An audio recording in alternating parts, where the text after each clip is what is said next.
Hello friends, আপনার মোবাইলের storage যদি কম থাকে আর আপনি যদি ভিন্ন ভিন্ন ধরনের সফটওয়্যার ইনস্টল করতে চান আপনার মোবাইলে, তাহলে অনেক সময় স্টোরেজ প্রবলেমের জন্য আপনাকে পুরনো কোনো সফটওয়্যার আনইনস্টল করে দিয়ে তারপরে নতুন কোনো সফটওয়্যার ইনস্টল করতে হয়।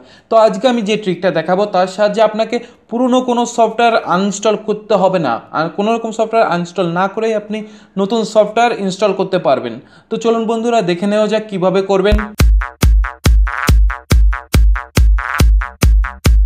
তো ফ্রেন্ডস, সবার প্রথমে আপনাকে সেটিংসে যেতে হবে। সেটিংসে যাওয়ার পর যাবেন হচ্ছে অ্যাপ্লিকেশনের পর যেতে হবে হচ্ছে অ্যাপ্লিকেশন ম্যানেজারে। তো ফ্রেন্ডস, অ্যাপ্লিকেশন ম্যানেজার এক এক মোবাইলে এক এক রকম জায়গায় থাকে, তো আপনাকে একটু খুঁজে নিতে হবে।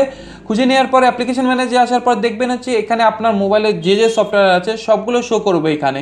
তো আপনাকে এখানে বেছে নিতে হবে যে সফটওয়্যারটা সব থেকে বেশি জায়গা খেয়েছে সেই সফটওয়্যারটাকে আপনাকে ওপেন করতে হবে। ওপেন করার পর দেখবেন উপরে আছে স্টোরেজে যাওয়ার পর দেখবেন ক্লিয়ার ডেটা যে অপশনটা আছে সেটাকে ক্লিয়ার করে দিতে হবে। তো ফ্রেন্ডস, ক্লিয়ার ডেটা করলে আপনার যে সফটওয়্যারটা সেটা আনইনস্টল বা ডিলিট হয়ে যাবে না, সেটা থেকেই যাবে। কিন্তু এখানে যে জাঙ্ক ফাইলগুলো, যে ফাইলগুলো আপনার যে মোবাইলের জায়গা দখল করা আছে কোনো কারণ ছাড়াই, সেগুলো শুধু ডিলিট হয়ে যাবে।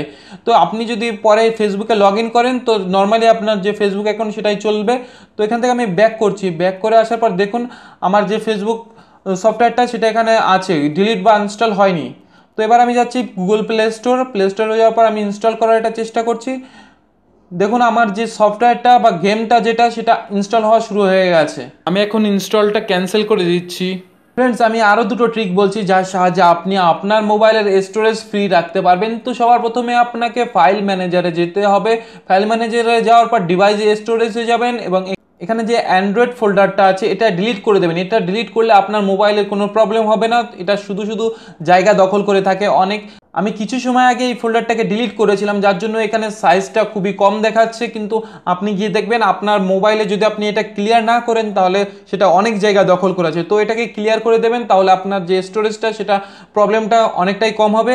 আর একটা ট্রিক হচ্ছে আপনাকে সবার প্রথমে সেটিংসে যেতে হবে। সেটিংসে যাওয়ার পর যাবেন হচ্ছে স্টোরেজে যাওয়ার পর ইন্টারনাল স্টোরেজে যাবেন। ইন্টারনাল স্টোরেজ যাওয়ার পর নিচে দেখবেন ক্যাশে ডেটা আছে, এটাকে ক্লিয়ার করে দেবেন বা ডিলিট করে দেবেন, তাহলে আপনার যে স্টোরেজ প্রবলেম সেটা কম হয়ে যাবে। তো বন্ধুরা, ভিডিওটা যদি তোমাদের ভালো লাগে তাহলে প্লিজ লাইক করো, শেয়ার করো, আর আমাকে সাপোর্ট করার জন্য প্লিজ সাবস্ক্রাইব করুন।